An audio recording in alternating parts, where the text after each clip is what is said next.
இயேசுவை நாம் மாலை என்றும் பாடு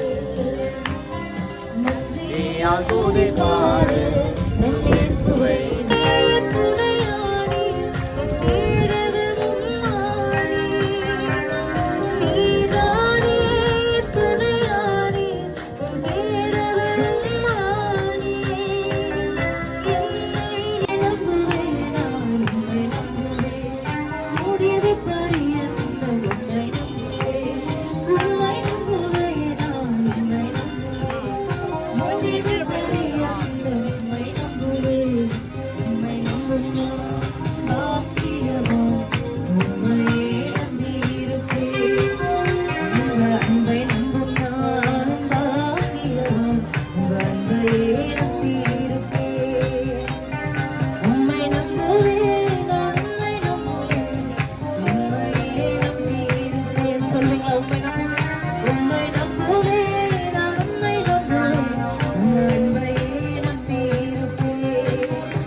அவர் நம்புற யாரும் கத்தர் வெட்கப்பட்டு போக விடுவதில்லை.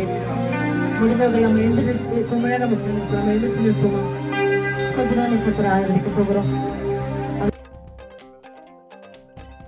காலையில் 5:30 மணிக்கு இங்கே வந்துரு.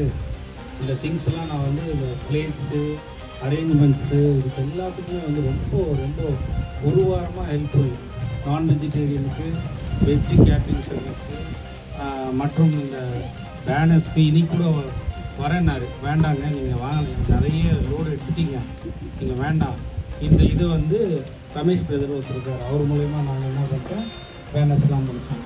ஸோ பிரதர் பாஸ்டருக்கு ரொம்ப ரொம்ப ரொம்ப ரொம்ப நன்றி கடமைப்பட்டிருக்கேன். சரியா? ரெண்டாவது பாஸ்டர் டெரிஷிஸ் ஷார்ட் டைம்லேயே போன வாரம் தான் திடீர்னு நான் ப்ரேயர் பண்ணிகிட்டே இருந்தேன். ஆண்டவர் உணர்த்திட்டே இருந்தேன். பாஸ்டர் ஃபோன் பண்ணாங்க. நான் எப்போதும் ஜாப் பண்ணும்போது திடீர்னு எனக்கு கடவுள் என்கிட்ட பேசாத, சில பேர்கிட்ட பேசாதன்னு சொல்லியிருக்காரு கடவுள். சில நேரத்தில் வந்து இவர்கிட்ட பேசுனார். போன வாரம் 2 வாரத்துக்கு முன்னாடி நான் ஜெபம் பண்ணிகிட்டே இருந்தேன். ஒய்ஃப் கிட்ட சொன்னேன், அம்மா திடீர்னு பாஸ்டருடைய அவருடைய பேச வருது அப்படின்னு சொல்லும்போது அப்போ ஃபோன் பண்ணி கேட்டேன், இது மாதிரி இந்த ப்ரேயர் விட்டு நம்ம இது பண்ணலாமா? ஜஸ்ட் 5 நாள் முன்னாடி தான், 1 வீக் முன்னாடி தான் யோசிச்சோம் இதை பற்றி. அப்போ பாஸ்டர்கிட்ட கேட்கும்போது பாஸ்டர் சொன்னார், ஃப்ரைடே ஈவினிங் இல்லைனா சண்டே ஈவினிங் நான் வரேன்னு சொல்லியிருந்தார். ஸோ உடனே அதுக்காக ரொம்ப தேங்க்ஸ். ஷார்ட் பீரியடில் அப்புறம் இந்த வாரம் சண்டே சர்ச்சில் எல்லாம் வந்திருக்கீங்க, அதற்காக நன்றி. என்னுடைய சகோதரர் சகோதரிகள், என்னுடைய மனைவியுடைய அக்கா ரெவரன்ஸ்